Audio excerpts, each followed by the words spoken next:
This morning, he was a pro football player worth $40 million. Tonight, he's out of a job and under arrest. The rise and fall of Aaron Hernandez. Plus, changing the definition of marriage. I couldn't be more proud of my country and of the Supreme Court today. Former Chief Justice Margaret Marshall weighs in on a landmark Supreme Court decision. That and more now on Greater Boston.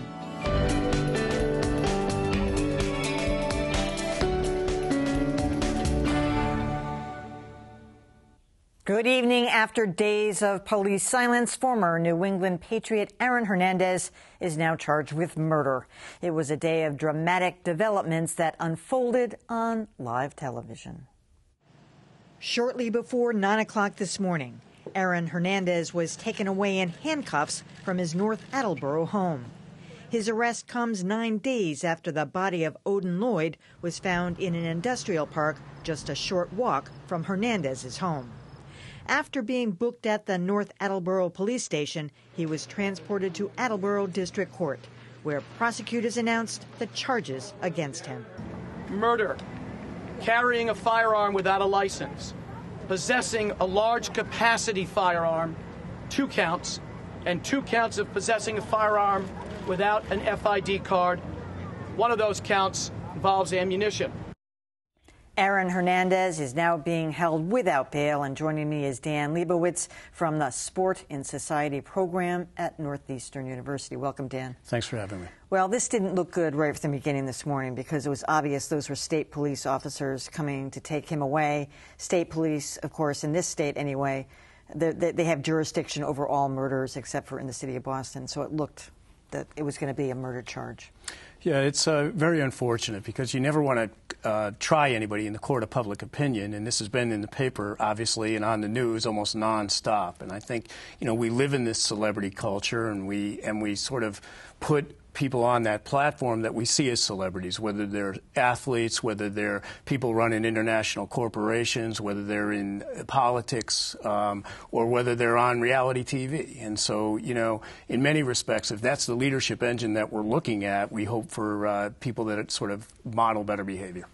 Yeah, I mean, when you're listening in court to the timeline of this, it was really, really chilling. And if I heard it properly, and what I've been able to read afterwards, it was hard to hear the court proceedings because there was a lot of breakup. Nobody's fault, but it was just one of those. It was thrown together, and the breakup and the digital line was a little bit tough. But basically, he got into kind of a tussle with some people at a club or a bar, and Odin Lloyd talked to some guys or some people he felt like he didn't think he should be interacting with, and things kind of developed from there.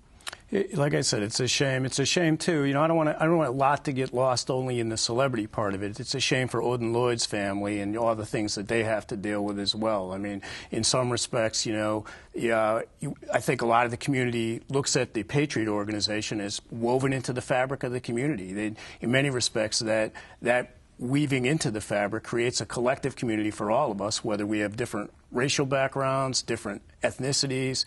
There's that common denominator of sport that we can have language around and sort of a conversation and engaged conversation around.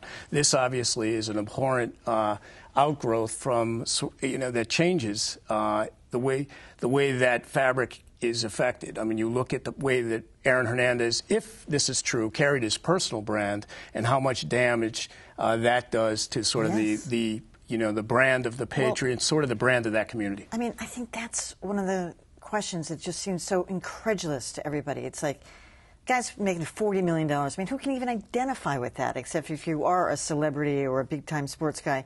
How could you throw all that away for some low-level, I'm assuming it's some stupid, low-level, I guess they had quotes, you can't trust anybody, and, who's my friend, and it's like throwing, it's almost like this follows the pattern of half the kinds of murders that you see taking place in, other parts of the city for the same reasons.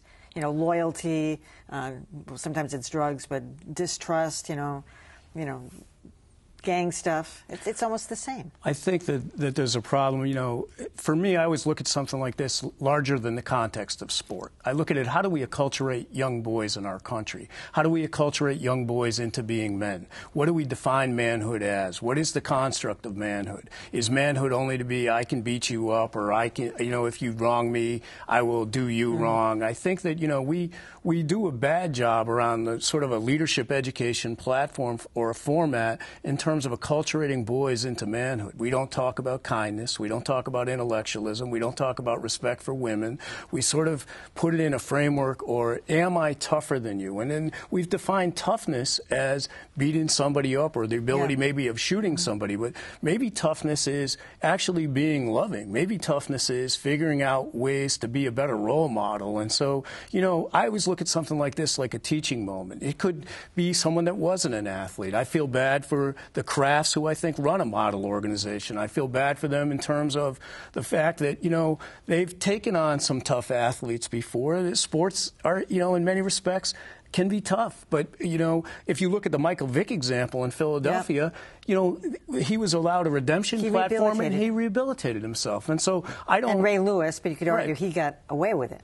Right, but if you look at sort of the way he comported himself, you know, forward, you know, I think we should be a forgiving and redemption culture. I don't look at the Patriots organization and hold them accountable, but I do look at this behavior and say, how could you carry your brand like that? Why is it that we've made manhood this way, that people make such bad decisions? Well, you made the, you know, anti-intellectual being the key. That's something I was saying. But first of all, do you think the Patriots did the right thing? Do they have a choice? Did they have to do this? Did they just have to cut him loose before? I mean, well, I think innocent until proven guilty. He is innocent until proven guilty, and yet, you know, this story, they've been following this story for a period of time. He hadn't been arrested prior.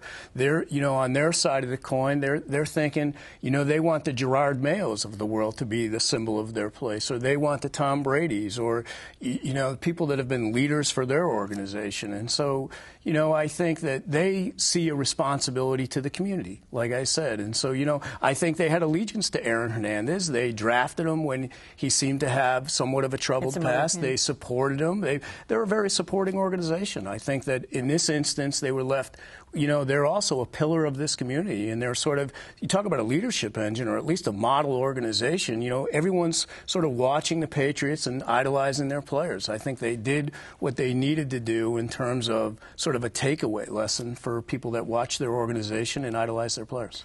You know, one of the statistics I heard today was that since the Super Bowl, which I think was February 6th, if I have that date right, 29 NFL players have been arrested and charged with something or other. That's got to be out of whack with, A, the general population, and B, I'd say probably other professional sports teams. Am I wrong? I would, you know, we've done studies about sort of, you know, such issues as even sexual assault from pro athletes and a variety of other, and generally the egregious behavior of pro athletes is not much different than the egregious behavior of men across the landscape. I think, again, we're sort of talking about an American culture that's rife with men behaving badly. They're so privileged. I mean, unlike most guys are not. Yeah, except that's for the journey for a lot of them. They hadn't been privileged to that point, or maybe they were coddled in the sports arena, but they still, you know, may have lived a life of disenfranchisement, a life of not having opportunity in other arenas. And so, you know, a lot of those lessons that you kind of come up with are probably hard to shed. I mean, I think about the frontal lobe of a 23-year-old young man. I think about my own sons, and sometimes they don't make very good decisions around conflict resolution or decisions in general. I feel like, you know, here's a young man under an intense spotlight, got caught up in something, made a very bad decision, and it's not looking good. I hate to quote Mayor Tom Nino on this, but I will, because he can be described as a fuddy-duddy, but I think he once said, nothing good happens after 1 o'clock in the morning. Yeah. And this incident took place at 3:30. So. Yeah, I think actually they reused that quote in the paper the other day, did. and I thought it was, you know, it's a very nice quote, and sort of, You know, on a positive note around this story, it's a quote that sort of speaks to the monument that is Menino and the beauty that he can bring to the city. As always, Mr. Mayor. Yes, All right. it's kind of... Dan Lebowitz, thanks so much for coming. Thanks very much for having me.